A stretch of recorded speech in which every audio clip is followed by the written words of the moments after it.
しじゃ、不気味度を魅力じゃ。今回はプレイステーション初の名作ロールプレイングゲームワイルドアームズの続きをプレイしていくんじゃよ。いつも通り効率重視でもなくネタバレありでゆるくプレイしていくのでよろしくな。前回までのあらすじじゃ。魔族の名手マザーを封印する残り一つの心臓を守るため、ロディたちは交易船の船長バーソロミューに頼まれて偽装結婚式に協力することになる。しかし結婚式の最中に現れた魔族 Z を撃退するものの、その隙に魔族レディハーケンによって心臓は破壊されてしまう。涙のかけらの力で魔族の名手マザーがついに復活するが、マザーの目的は魔族によるアルガイア支配ではなく、魔族をも含めて全ての生命を滅ぼすことだった。マザーの目的が明らかになったことで、新天地を求めていたはずの魔族も話が違うとドン引きのようじゃ。しかも、もともとの魔族の故郷を滅ぼしたのもマザーの仕業とあっては魔族もかわいそうじゃな。とはいえこのまま滅ぼされるわけにもいかないので、ロディたちは魔族の本拠があるアクティカへ向かうべく旅を続けるのじゃよ。サンドリバーの洞窟を越えて港町ヤードを目指すのじゃ。ヤードからは昔アクティカへの船が出ていたという情報なのじゃよ。ここでも役に立つのが前回手に入れたセシリアのグッズマジックスタッフじゃ。これを使うことで動物の言葉がわかるようになる。今までは通れなかった道もお猿さんに抜け道を教えてもらうことで通れるようになったわけじゃな。ファイナルファンタジーの隠し通路を思い出すな。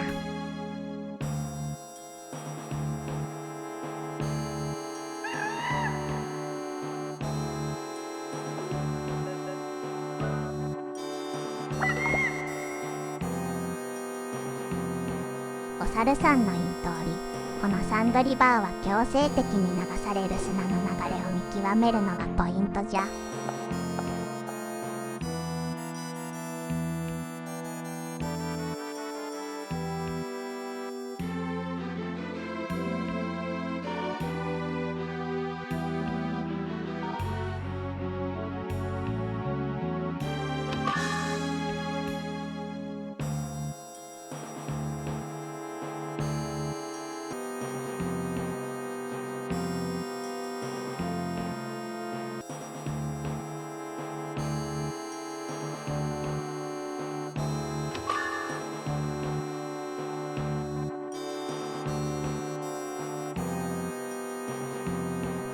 ここは爆弾で破壊できる壁じゃな。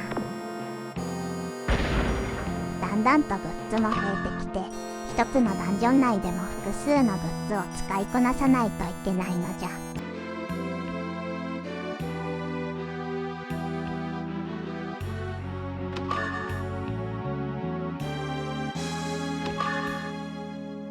ここは上の端から飛び降りて進む感じじゃな。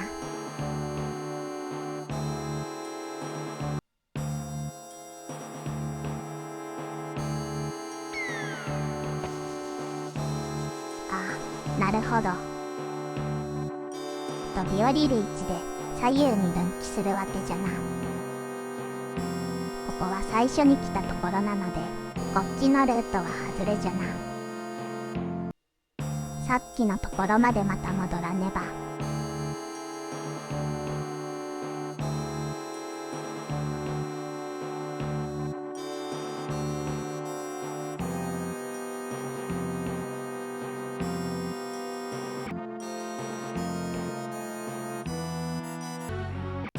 今度は右側に寄ってから飛び降りるのじゃよ。これでよしじゃ。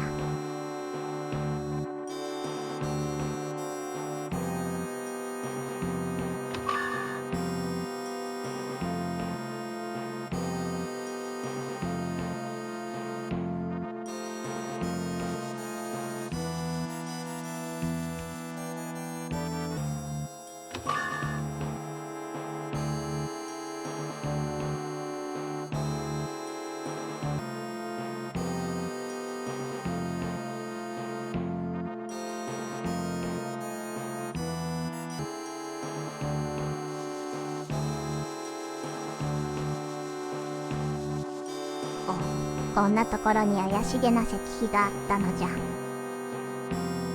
読めないらしい。この辺で何かすれば読めるようになりそうなんじゃが、さすがわしじゃな。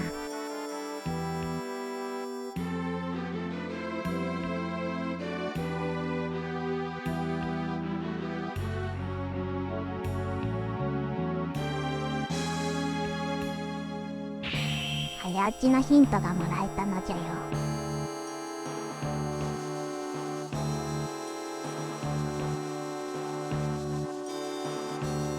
またここに戻ってきてしまったのじゃ。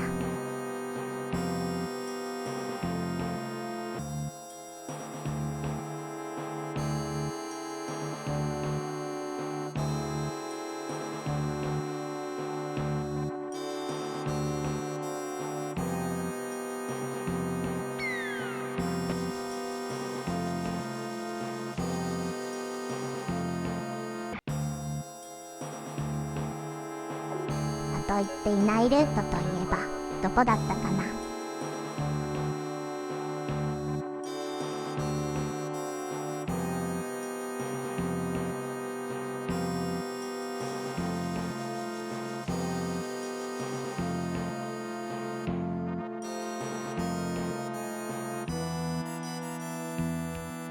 ここはさっきも来たな。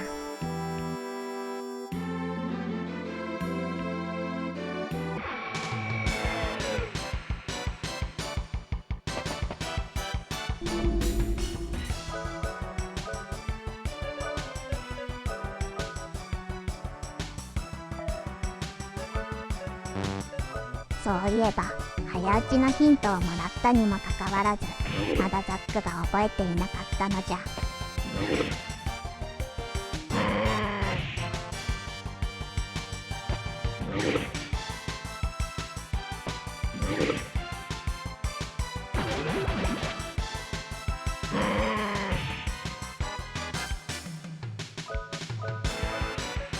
ハテナを何回か使うことで新しい早打ちを覚えることができる。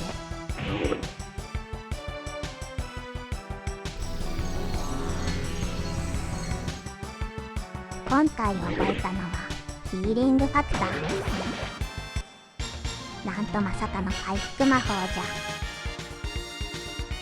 今まではセシリアしか回復魔法が使えなかったので、ザックも使えるのは助かるな。ここの細い道はまだ行っていなかったのじゃよ。どちらに行くべきか。下の流砂に行くとまた戻ってくるのが大変そうなので、まずは上からじゃな。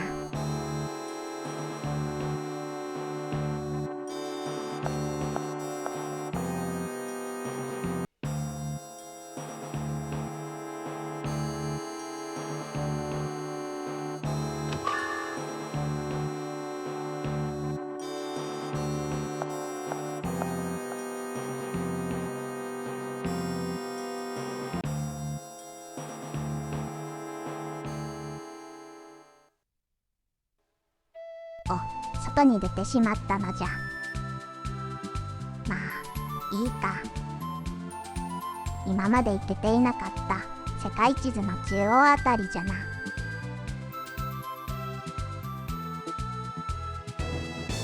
地面の砂漠じゃな。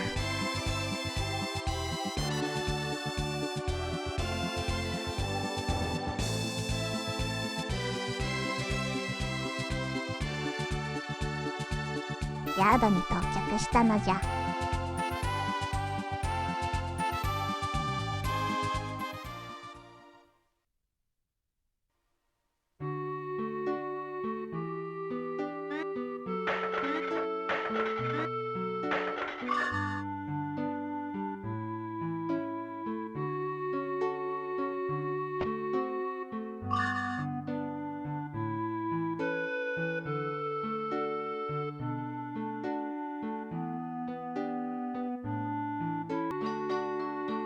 理由はよくわからないが、交易船が来ないので港町なのに寂れた感じじゃな。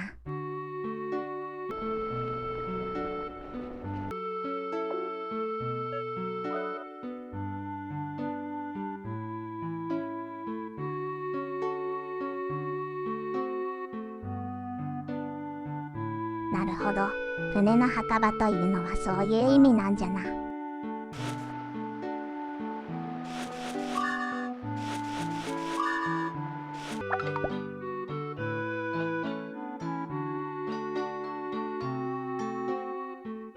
ここは魔族との最終決戦の地だったようじゃ。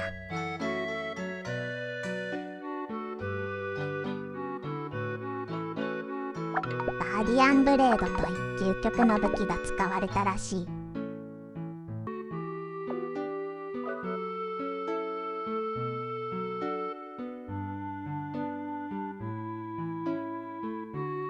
そしてこの辺りには散歩する庭園という古代遺跡があるようじゃ。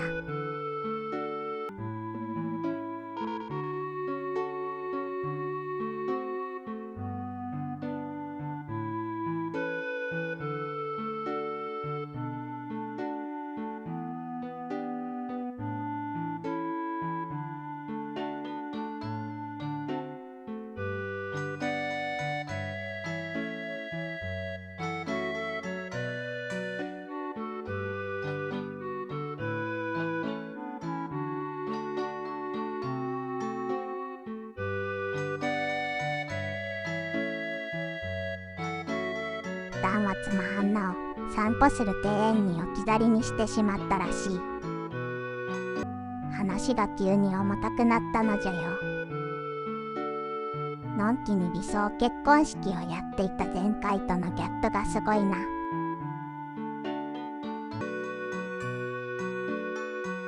グッズのトレジャーコールを使うとこんな感じでアイテムが見つけられるのじゃ。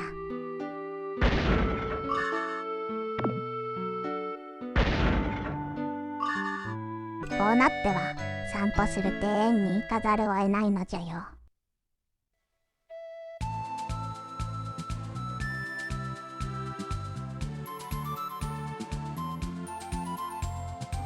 前も似たようなのがあったが、適当に歩き回りながらズームする場所を探すのじゃ。お、見つけたのじゃよ。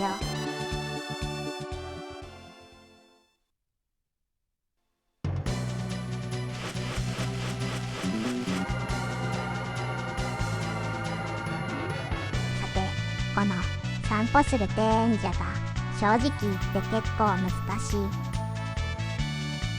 ヤードの町の人も言っていたが、エリア間のつながりが分かりにくく、どこに行けばいいのか迷ってしまうのじゃよ。まさに迷宮じゃ。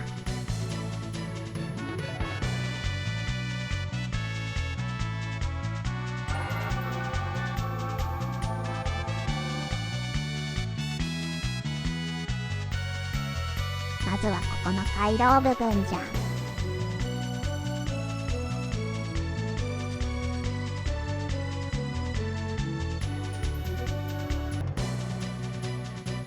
右側に1箇所だけ壁がなく、先に進めるところがあるので、ここに入る。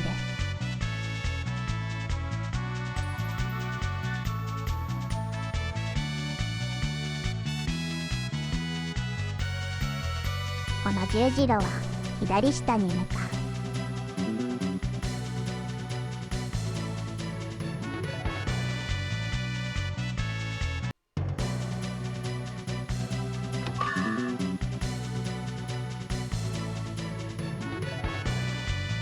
そしてここのスイッチを押すと、あちこちにあるロックされていた仕掛けが解除されて通れる道が増えるのじゃ。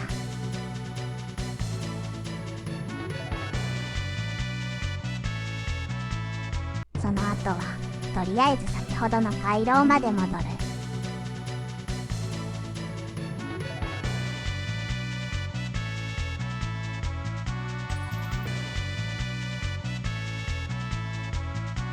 反対側の左端まで行くと、先ほどのスイッチのおかげで仕掛けが解除されて宝箱が取れるようになっている。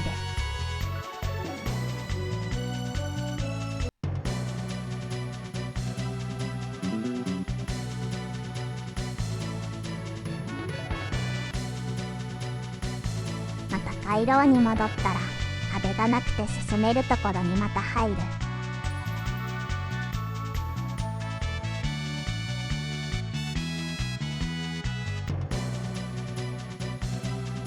今度はこの十字路をまずは下に行く。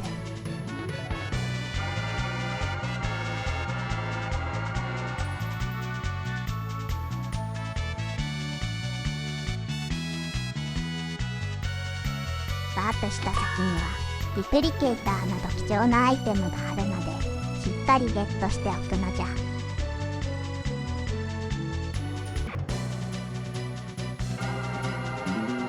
さらにワープするとロックが解除されたおかげで進めるようになったお部屋がある。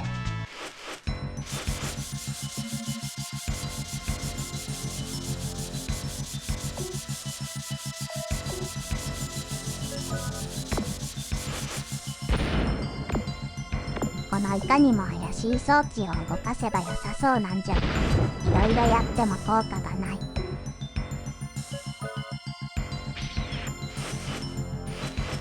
すると砂の中を移動するいかにも怪しい物体が、こいつを砂の中から引きずり出すには爆弾を当てればよい。ただ動き回っているのでうまく動きを読んでちょうど爆発に当てるようにするのじゃ。無事に引きずり出したところでボス戦に突入じゃ。今回のボスはギーグマンティス。見ての通り巨大カマキリじゃな。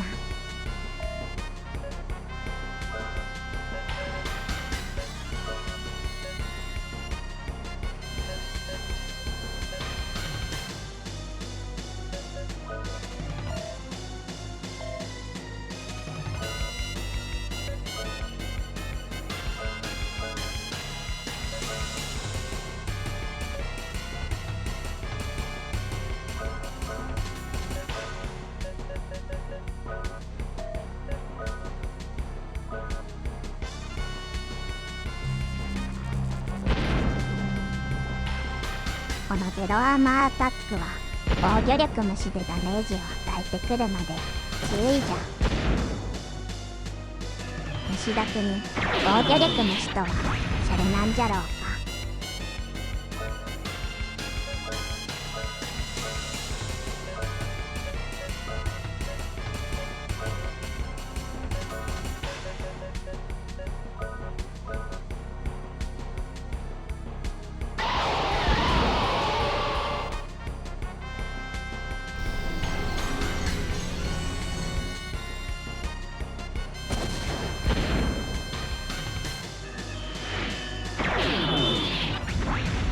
フリーズの魔法が結構ダメージを与えられるな。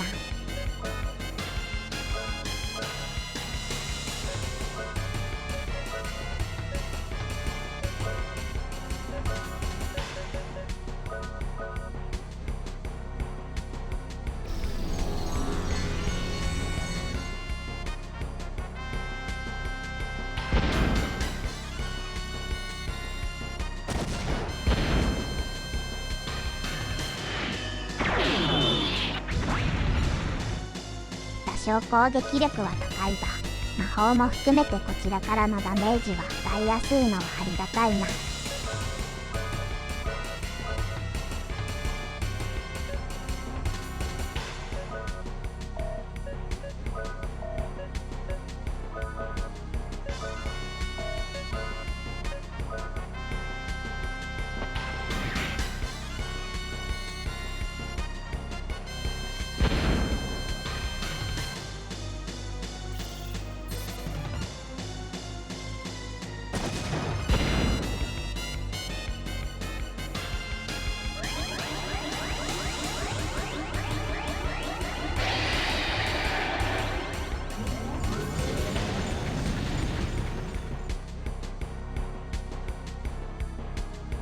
おう、ステルダークも一撃で倒せたのじゃよ。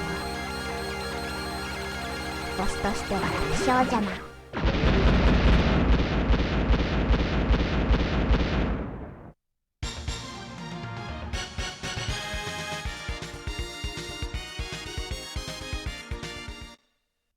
そしてこのギーグマンティスが落とした体の一部を当てることで装置が動かせる。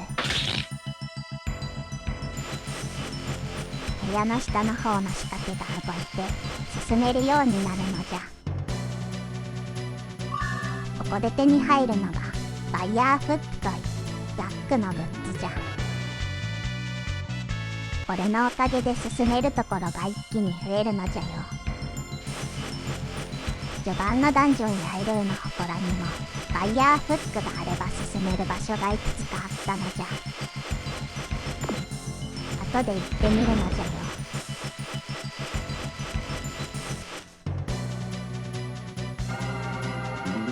さて、そういえば本来の目的はダンの妻ハンナの形見探しなので、そちらに戻るのじゃ。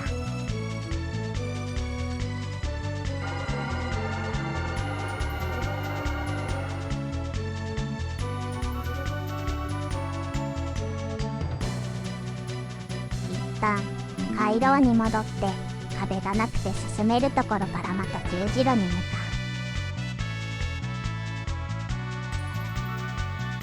う。満を持して今まで行っていなかった上に行くと、ここで早速ワイヤーフックの出番じゃ。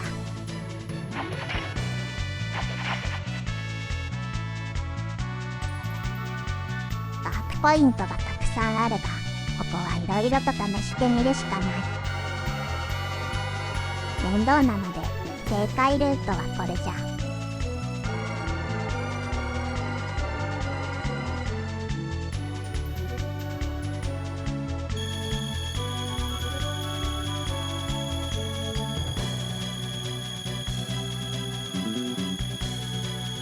ここで光のガーディアン、ステアローのパワープレートが手に入る。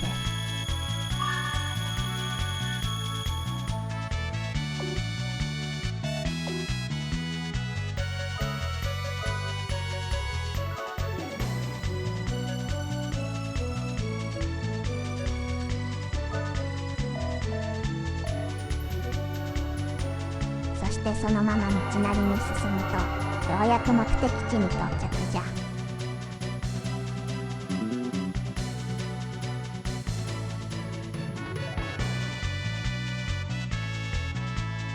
アンナの形見を手に入れたら、あとは脱出するだけじゃ。すぐ出口にワープさせてくれるのが親切じゃな。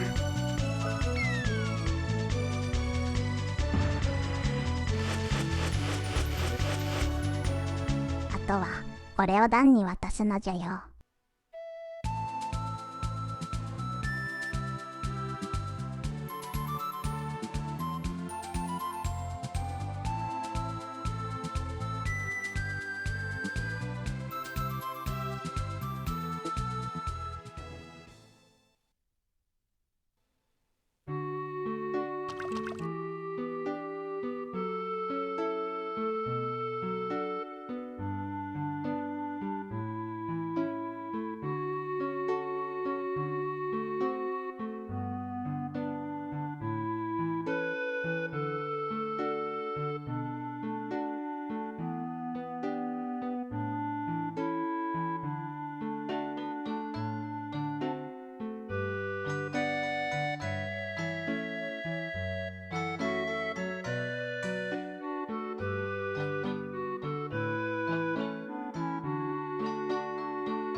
勇気と無謀の違い。絶対たる力を求めるザックに力を振るう意味、何のために力を振るうのかということを問いかける。本作のテーマの一つじゃな。